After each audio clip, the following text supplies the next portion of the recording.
आज छोटे से आग्रह पर हमने आपको निमंत्रण दिया और आप इस पत्रकार वार्ता में शामिल हुए, बहुत बहुत धन्यवाद। सबसे पहले मैं परिचय कराना चाहूँगा कि हमारी जो समाज सेवा में समर्पित इंसाफ संस्था है, उसके हमारे सम्माननीय महामंत्री रिटायर्ड इंजीनियर एस.के. घारिया जी, हमारे मेंबर सेक्रेटरी श्री धीरू ठाकुर जी, हमारे बीओडी के मेंबर श्री दिलजीत सिंह चंदेल जी और अश्विनी राणा जी। आज की पत्रकारिता का जो मुख्य बिंदु है, जैसा ही आज हमने अखबारों में पढ़ा कि कृषि विश्वविद्यालय में जो एक प्रस्तावना चली हुई थी, विवादित प्रस्तावना पालनपुर में टूरिज्म बिजनेस को लेकर, उसका एक अनापत्ति प्रमाण पत्र जारी कर दिया। जैसे ही ये सुखबहाट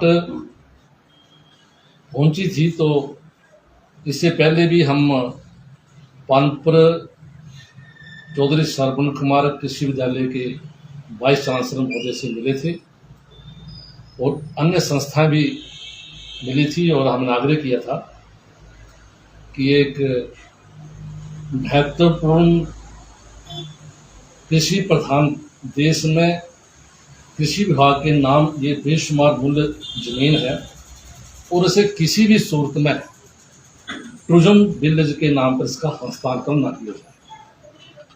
और हमने बाकायदा उसकी जो हमने ज्ञापन दिया था, उसकी प्रति महामहिम राज्यपाल तक भी पहुंचाई है। और पिछले दिनों से मामला ठंडा पड़ गया था और फिर लगता है कि भगवान के बाद दूसरी ताकत सरकार है। और जहां तक हमें जानकारी प्राप्त है कि कृषि विश्वविद्यालय प्रशासन भी नहीं चाहता है, परंतु सरकार के आगे वो झुक रहे हैं और कांपते हुए लगता है उन्होंने इस एनओसी में साइन किया। हमारा बड़ा स्पष्ट मत है कि हम टूरिज्म विलेज के कतई भी विरोधी नहीं। इस बात को जो भी यहाँ इस प्रस्तावना को लेकर आ रहे हैं, इस बात को फिर हम दोहराना चाहेंगे कि पालनपुर के विकास में हम किसी भी प्रकार में बाधित नहीं है, बाधा बनने वाले नहीं।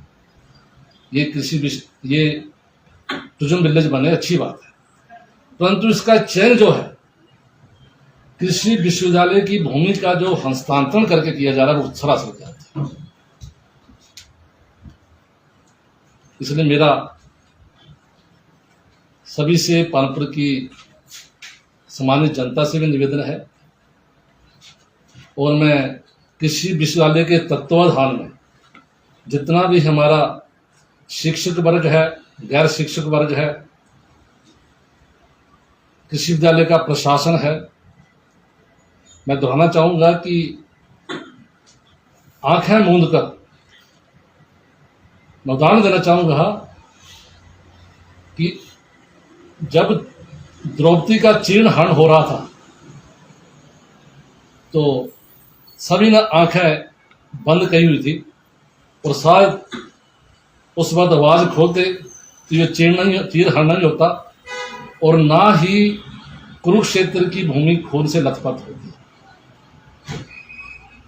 तो हमारा निवेदन है कि सरकार जो है इस पर पुनर्विचार करे और किसी भी सूरत में इस राजनीतिक सौदाबाजी का हम कड़े शब्दों में भर्त्सना भी करेंगे और विरोध भी करेंगे। ये हमारा आज का मुख्य एजेंडा है। इसी को लेकर आप लोगों से हमने निवेदन किया है कि हमारी जन भावना सरकार तक आप मीडिया जगत के माध्यम से ही पहुंचती हैं और पहुंचनी चाहिए। कि आज हिंदुस्तान और पाकिस्तान की लड़ाई मात्र जमीन के टुकड़े को लेकर है, और हम इतने दानवीर हैं कि अपनी इस जमीन को हम किस पर्पज के लिए दी जा रहे हैं, ये विषय बहुत बड़ा आने वाले समय में ये चैलेंज है, चुनौती है। ये बहुत बड़ी चिंता का विषय है। और वैसे भी हमारे कृषि विश्वविद्यालय के जो वैज्ञानिक हैं, कुछ एक वैज्ञानिक ऐसी है कि उनकी अति सराहनीय सेवाओं के चलते ये जो कृषि विश्वविद्यालय है, ये कृषि के क्षेत्र में एक भारतीय मानकों के अनुसार खरा उतरा है और आने वाले समय में इसे केंद्रीय कृषि विश्वविद्यालय के नाम पर इसकी पदोन्नति भी अग्रसर है, ऐसे हमें जानकारी है। और ये निर्णय जो है, ये जो अनापत्ति प्रमाण पत्र जारी किया है, कहीं भविष्य में ये जो हमारा केंद्रीय कृषि विश्वविद्यालय बनना है, क्योंकि इससे पहले बहुत बड़ा इसके ऊपर एक्सरसाइज हुई है और इसी कृषि विश्वविद्यालय के दो वाइस चांसलरों ने बाकायदा एक ड्राफ्ट बनाया है और ड्राफ्ट बन के भारत सरकार की सेवा में प्रेषित किया है और इसके ऊपर बहुत बड़ी एक्सरसाइज हुई है और बाकायदा ये मामला भारत सरकार तक पहुंचा है। और ये लगभग, जैसे हमें जानकारी है कि ये जो केंद्रीय कृषि विश्वविद्यालय जो था वो लगभग तय था, परंतु बाधा यही आई है कि गवर्नमेंट ऑफ इंडिया ने इसके ऊपर एक इंटेरोगेशन लगाई थी कि जो केंद्रीय विश्वविद्यालय हिमाचल को दिया है वो कई वर्षों से कोई सेटल नहीं हो पा रहा है। तो इस विषय में एक विषय बिंदु आया था, इस वजह से ये मामला लटका है। और आने वाले समय में हमें पूरा विश्वास है कि भारत सरकार भी, क्योंकि इस कृषि विश्वविद्यालय के तत्वाधान में बहुत बड़ा इंफ्रास्ट्रक्चर है, तो किसी प्रकार की कोई कमी त्रुटि नहीं है, तो केंद्रीय विश्वविद्यालय की मानकों में पूरी तरह खरा उतरता है और ये बहुत जल्दी इस शर्त को पूरा भी करेगा और बनेगा भी। परंतु ये जो निर्णय है, ये जो जिस तरह हमारे कृषि विश्वविद्यालय प्रशासन के ऊपर, जैसे पहले जो भगवान के बाद दूसरी ताकत सरकार है और सरकार ने जिस ढंग से कृषि विश्वविद्यालय प्रशासन के ऊपर दबाव बनाया है और जिस ढंग से कृषि विश्वविद्यालय के प्रशासन ने एनओसी जारी करते हुए मुझे लगता है कि उनकी आत्मा भी कांपी है और भले ही उन्हें साइन कर दिए हैं, परंतु दिली तौर पर वो किसी भी सूरत में नहीं चाहते हैं कि हमारे इस कृषि विश्वविद्यालय की जमीन जो है किसी अन्य विभाग के नाम इसका हस्तांतरण हो, ऐसा उनका भी मत है। परंतु सरकार के चलते, सरकार के दबाव के चलते वो अपनी आवाज नहीं खोल रहे हैं। परंतु मैं निवेदन करना चाहूंगा, जिस तरह हमारी जो संस्था है इंसाफ संस्था, हमने अपनी संस्था का नाम बड़े सोच कर रखा है इंसाफ, किसी कहीं बेइंसाफी ना हो, जहां बेइंसाफी होगी वहां इंसाफ संस्था इंसाफ की आवाज को बुलंद करेगी। ये लगता है कि ये बेइंसाफी है और मैं पहले कह चुका, हम भी दोहराना चाहेंगे कि हम टूरिज्म विलेज के पानपुर हलके में कहीं भी बने, और वैसे भी टूरिज्म विलेज जो है जहां इसकी प्रस्तावना रखी गई है वो टूरिज्म विलेज की डेफिनेशन में, परिभाषा में नहीं आता है। तो ये हमारा आज का एक विषय था जो हमने आप लोगों के माध्यम से, आपकी तीखी कलम के माध्यम से ये सरकार तक भी पहुंचे और कि पालमपुर की जन भावना भी, जैसे पहले कह चुका कि महाभारत का युद्ध जब द्रौपदी का चीर्ण हुआ था तो सभी आंखें मुख दर्शन नजारा देखते हैं। तो इसलिए मेरा कृषि विश्वविद्यालय के प्रशासन से, पढ़ने वाले और पढ़ाने वालों से, शिक्षक गैर शिक्षक तमाम वर्ग से निवेदन है कि अपनी आवाज को बुलंद करें और आने वाले समय में भले ही हमें जो मर्जी लोग लुभावने जो है वो दिए जाएं कि ये है इफ है बहुत कुछ है, परंतु ये इस कृषि प्रधान देश में जो हमारी कृषि विभाग के नामी दर्ज भूमि है इसके ऊपर जो होता नजर आ रहा है। इसलिए मेरा प्रदेश के माननीय मुख्यमंत्री जी से, कृषि मंत्री जी से निवेदन है कि इसका अनियंत्र चयन करें और पालमपुर हल्के में ही ये टूरिज्म विलेज बने। ये हम इसकी पुरजोर शब्दों में अनुशंसा करते हैं, सब्जेक्ट टू कंडीशन कि इस कृषि विद्यालय के तत्वाधान में न बने, ये हमारी भावना है। प्रवीण जी, थोड़ा पीछे चलते हैं। जब टूरिज्म विलेज का विरोध किया गया था आपकी संस्था द्वारा, काफी संस्थाएं थी और पूर्व मुख्यमंत्री शांता कुमार द्वारा भी किया गया था, लेकिन उसके बाद जो बकुल पटेल हैं उनके घर गए थे और उस पर कॉन्फ्रेंस की थी कि शांता जी ने इसके लिए सहमति जता दी।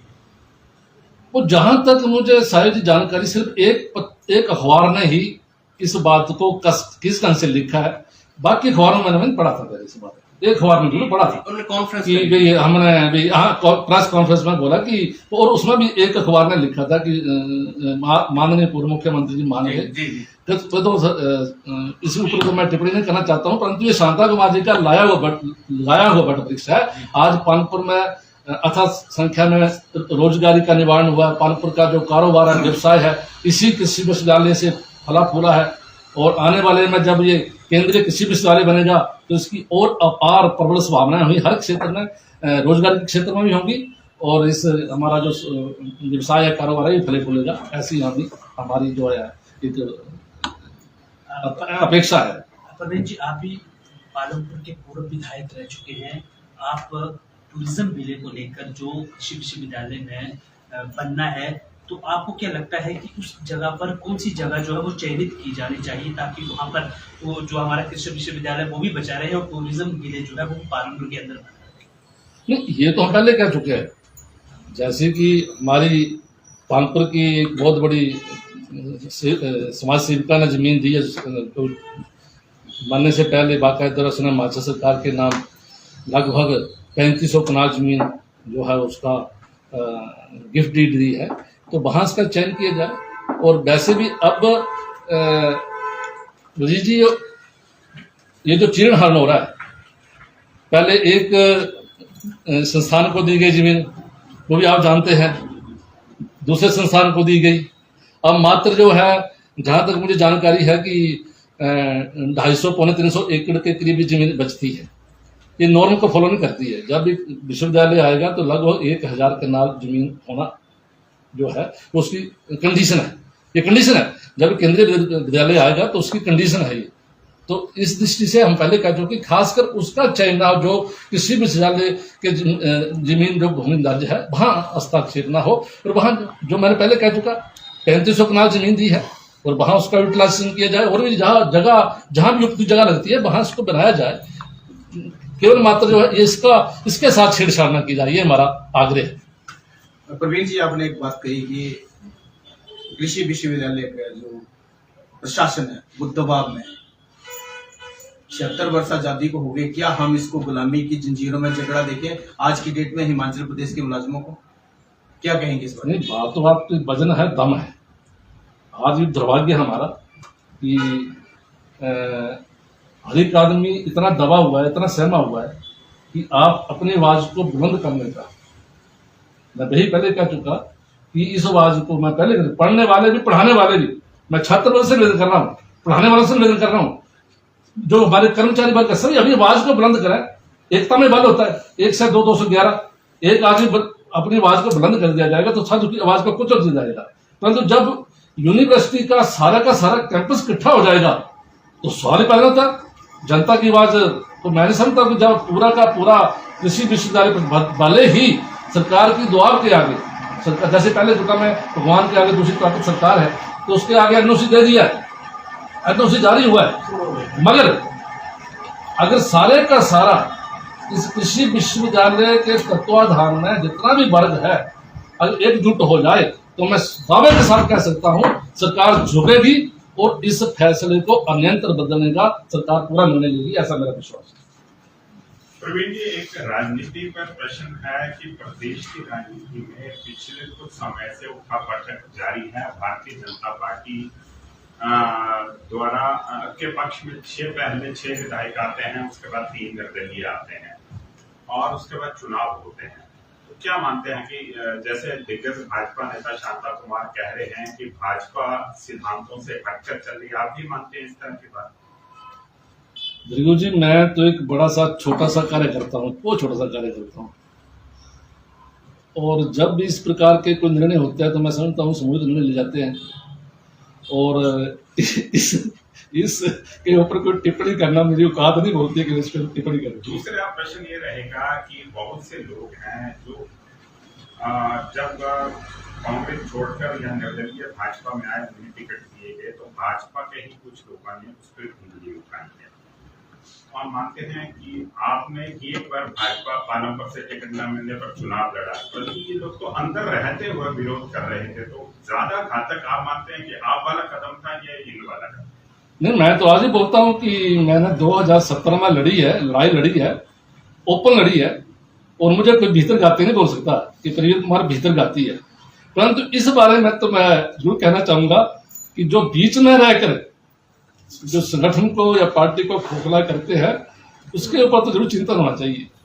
इस बात का इसका तो मैं हिमायती हूँ कि अगर ठीक है हमने चुनावी लड़ी, उसका खिमाजा भुगता, और मैं सोचता हूँ कि मेरा एक बहुत बड़ा एक राजनीतिक एक्सीडेंट था वो हुआ है, और वो भी मैंने जो ये मेरा फैसला मेरे नहीं था, मेरे अनगिनत कार्यकर्ताओं की भावना के अनुसार मैंने ये मेरा निर्णय था, और उसकी साक्षी पानपुर की जनता है।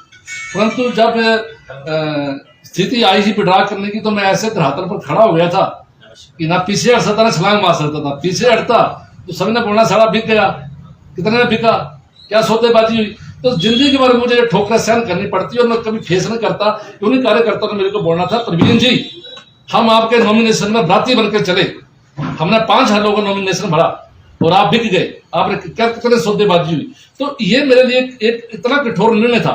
फिर मैंने यही सोचा कि नहीं यार, मैं मतलब मेरी राजनीतिक हत्या हो रही है, तो मैंने उस निर्णय को यही एक समझते हुए कि मेरे ऊपर जिंदगी को लांछना लगे। आज मैं जहां भी जाता हूं बड़े गौरव से जाता हूं, सम्मान से जाता हूं। मैं ये बोलता हूं कि यार मित्रों, आपने खड़ा किया था, मैंने चुनाव लड़ा, आपने खड़ा किया था, आप आ जाते, फिर मेरे से बोलते प्रवीण जी बड़ा को बर्जा कर लेता। मैंने कहा हमने तो आपकी भावना से स्वीकार किया। परंतु मैं इस बात का बिल्कुल पक्षधर हूं कि हमने चुनाव लड़ा, ओपन लड़ा, भीतर घात नहीं किया। वो बीच में रहकर जो भीतर घात करते हैं, उनके ऊपर तो भृगु जी जरूर कुछ ना कुछ कार्रवाई होनी चाहिए। तो आप मानते हैं, आपने कहा कि मैंने तो खुले में चुनाव लड़ा, बिका नहीं, परंतु ये भीतर गाते बिके हैं, आपको लगता है? मैं बिके लफ्ज तो मैं क्या बोल सकता हूँ, परंतु वो आत्मचिंतन जरूर करा कि हम बोलते हैं कि क्या ना, मैं आज ही बोलता हूँ कि भारतीय जनता पार्टी मेरी माँ है। आज बड़ा अच्छा एक टिप्पणी में एक नेता की पढ़ रहा था, तो वो कह रहा था कि एक उसने अपनी क्या ना जो उसकी मित्र प्रेमी थी, उसको बोला कि तू माँ का कलेजा चीर के ला। तो उसने उस प्रेमिका के खातिर अपनी माँ का कलेजा चीर लिया और कलेजा लेकर चला हुआ था उस प्रेमिका को देने के। जैसे ही कलेजा जो एकदम हाथ से गिरा, तो वो तड़फ उठा कि बेटा तेरे को चोट तो लगी, माँ का कलेजा था ना। तो उसने माँ के कलेजा ना माँ का दर्द भांपा। तो मुझे उस टिप्पणी का टिप्पणी बड़ी अच्छी लगी कि हम तो वो कार्यकर्ता हैं कि ठीक है, गिला था, गुस्सा था, मेरा नहीं था, कार्यकर्ताओं का था। परंतु एक माँ का फर्ज जो है, बाकी को जो बीच में रहकर, ठीक है, माँ के साथ गुला किया है, और माँ जो होती है, कभी माँ जो है, माँ के साथ गुस्सा किया जाए, माँ कभी भी अपने बच्चे का हित नहीं चाहती है। इसलिए मेरी भारतीय जनता पार्टी है, मेरी ठीक है, मैंने गुस्सा किया, लाल किया, पर मुझे गले भी लगाया मेरी पार्टी ने, ऐसी बात नहीं है। तो ये इस प्रकार का कार्यकर्ताओं को उदाहरण भी है और सबूत भी है। उसके अनुसार मैं जरूर कहना चाहूंगा कि जो भी लड़ाई लड़नी है ओपन लड़े, और भीतर घात करने वालों के साथ तो जरूर इसके ऊपर चिंतन मन जरूर होना चाहिए। प्रवीण जी, अंत में एक सवाल रहेगा, अगर हेरिटेज विलेज यूनिवर्सिटी के भीतर ही बनता है, इंसाफ संस्था जो आपकी है, इसका अगला निर्णय रणनीति क्या है? इसका नील जी, मेरा तरह कहना है कि हम अपनी आवाज को बड़ी प्रमुखता के साथ उठा दें और रखा दें। और पहले कह चुका है कि भगवान को प्राप्त दूसरी ताकत सरकार, और इसके बावजूद सरकार नहीं मानती है, तो हम राजकुमारी जरूर करेंगे कि जो हमारे विधि विशेषज्ञ जरूर राय लेंगे कि इस बारे में, क्योंकि सरकार के साथ लड़ाई करना तो कितना, वो तो आपको पता ही है, मगर कानूनी जिला में कहीं हम खड़े उतरते हैं तो वो बड़ी कौम का संसार क्षमता धन्यवाद। धन्यवाद।